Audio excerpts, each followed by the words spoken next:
ચાલો આજે એક એવી સરકારી શાળાની વાત કરીએ જેણે સાબિત કરી દીધું કે જ્યારે લોકો ભેગા થાય ત્યારે કશું જ અશક્ય નથી. આ કહાણી છે ગુજરાતના પાલજ ગામની, જ્યાં એક નાનકડા પણ મક્કમ સમુદાયે પોતાની શાળાની એવી તો કાયાપલટ કરી કે આજે એ બીજાઓ માટે એક મિસાલ બની ગઈ છે. તો ચાલો સમજીએ આ અદ્ભુત અને પ્રેરણાદાયક સફરને. આ આખી વાતને સમજવા માટે આપણે 5 મુખ્ય મુદ્દાઓ પર નજર કરીશું. પહેલા તો શાળાનો પાયો એટલે કે એસએમસી શું છે. પછી જોઈશું કે વિદ્યાર્થીઓને આનાથી શું ફાયદો થયો, પર્યાવરણ માટે એમણે શું કર્યું, શાળામાં સુવિધાઓ અને સલામતી કેવી રીતે સુધારી, અને છેલ્લે આ બધાની પાછળ રહેલી અસલી તાકાત એટલે કે સમુદાયની શક્તિને સમજીશું. તો શરૂઆત કરીએ એ પાયાથી જેના પર આખી સફળતાની ઇમારત ઊભી છે. આ પરિવર્તનનું એન્જિન છે એસએમસી. એસએમસી એટલે કે શાળા સંચાલન સમિતિ. ચાલો જાણીએ કે આ સમિતિ શું છે અને એ આટલી બધી મહત્વની કેમ બની ગઈ. જો શિક્ષણના અધિકાર કાયદા મુજબ દરેક સરકારી શાળામાં એક એસએમસી હોવી ફરજિયાત છે. આનો સીધો સાદો મતલબ એ છે કે શાળા કેવી રીતે ચાલશે એના નિર્ણયો ફક્ત શિક્ષકો કે પ્રિન્સિપલ નહીં લે, પણ એમાં વાલીઓ અને ગામના લોકોનો પણ અવાજ સામેલ થશે. આ જ તો સાચી ભાગીદારી છે. હવે પાલજની એસએમસીની રચના પર એક નજર કરો. આ જ બતાવે છે કે તે કેટલી મજબૂત છે. કુલ 12 સભ્યોમાંથી 9 સભ્યો તો ખુદ વિદ્યાર્થીઓના વાલીઓ છે અને એમાં પણ 50% મહિલાઓ છે. સાથે જ ગામના સરપંચ, કોર્પોરેટર અને એક શિક્ષણશાસ્ત્રી પણ છે. એટલે કે નિર્ણય લેવામાં સમાજના દરેક વર્ગનું પ્રતિનિધિત્વ છે. અને હા, આ કોઈ કાગળ પર બનેલી કમિટી નથી. આ એ જ લોકો છે જેઓ નિયમિત રીતે ભેગા મળે છે, શાળાની નાની નાની બાબતો પર ચર્ચા કરે છે અને ભવિષ્ય માટે નક્કર યોજનાઓ બનાવે છે. એમની આ સક્રિયતા જ પરિવર્તનનું સૌથી મોટું કારણ છે. તો આ એસએમસીની મહેનતની વિદ્યાર્થીઓ પર શું અસર થઈ? ચાલો હવે સીધા પરિણામો પર આવીએ. વિદ્યાર્થીઓની સફળતાની આ કહાણી હાજરીના આંકડાથી શરૂ થાય છે અને મોટી મોટી સિદ્ધિઓ સુધી પહોંચે છે.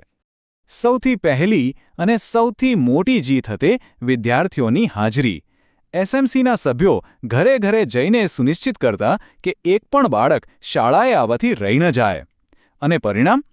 શાળામાં બાળકોની હાજરી 92%થી પણ વધી ગઈ. અને જે વાત ખરેખર અસાધારણ છે તે આ છે. શાળામાંથી અધવચ્ચે ભણવાનું છોડી દેનારા બાળકોની સંખ્યા 0 થઈ ગઈ. 0 મતલબ કે એક પણ બાળક હવે શિક્ષણથી વંચિત નથી રહેતું. આ કેટલી મોટી ઉપલબ્ધિ છે, વિચાર કરો. પણ વાત અહીં અટકી નહીં. એસએમસીએ ખાતરી કરી કે બાળકોને માત્ર ભણતર જ નહીં પણ યોગ્ય માર્ગદર્શન પણ મળે.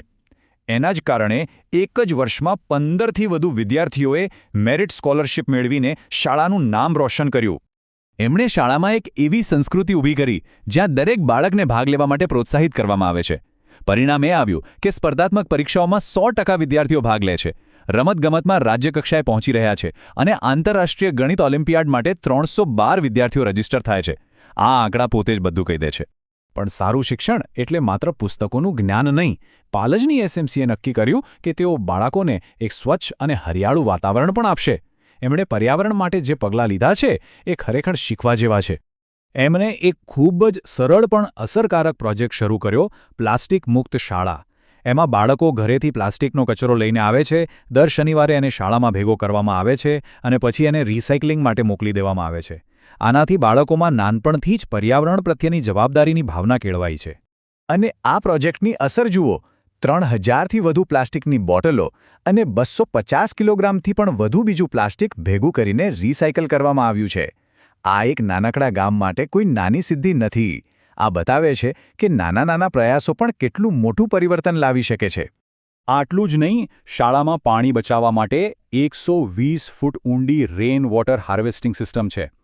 એક પેડ મેરે નામ જેવા કાર્યક્રમોથી વૃક્ષારોપણ થાય છે અને શાળાની આસપાસનો 100 મીટરનો વિસ્તાર સંપૂર્ણપણે તમાકુ મુક્ત છે. કોઈ પણ શાળા ત્યારે જ શ્રેષ્ઠ બની શકે જ્યારે ત્યાંનું વાતાવરણ ભણવા માટે યોગ્ય અને સુરક્ષિત હોય. એસએમસીએ આ વાતને ખૂબ ગંભીરતાથી લીધી અને શાળાની સુવિધાઓ અને સલામતી પર ખૂબ ધ્યાન આપ્યું. એમણે તબક્કાવાર શાળાનો વિકાસ કર્યો. પહેલા નવા બિલ્ડિંગ માટે લડ્યા, પછી સમુદાયમાંથી જ 4 લાખથી વધુનું ભંડોળ ભેગું કર્યું અને એનાથી શાળામાં આધુનિક લાઇટ, પંખા અને ફર્નિચર લગાવ્યા. બાળકોની સુરક્ષા માટે સીસીટીવી કેમેરા અને પોક્સો સેફટી બોક્સ પણ સ્થાપિત કર્યા. એમનું ધ્યાન ફક્ત ઈંટ પથ્થર પર નહોતું. એસએમસીના સભ્યો રોજ મધ્યાહન ભોજનની ગુણવત્તા તપાસે છે, જેથી બાળકોને પૌષ્ટિક આહાર મળે.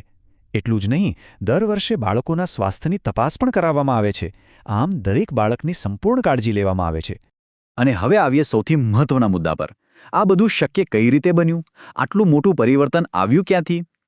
આ બધા સવાલોનો એક જ જવાબ છે: સમુદાયની શક્તિ. ચાલો જોઈએ કે કેવી રીતે સામૂહિક પ્રયાસોએ એક કાયમી પરિવર્તન આણ્યું. પાલજની એસએમસીની વિચારસરણી શાળાની દિવાલો સુધી સીમિત નહોતી. એમણે આખા ગામ માટે એક લાઇબ્રેરી શરૂ કરી. રાષ્ટ્રીય તહેવારો આખું ગામ શાળામાં સાથે મળીને ઉજવે છે અને જી શાળા જેવા ટેબ્લેટ આધારિત આધુનિક શિક્ષણને પણ અપનાવ્યું છે.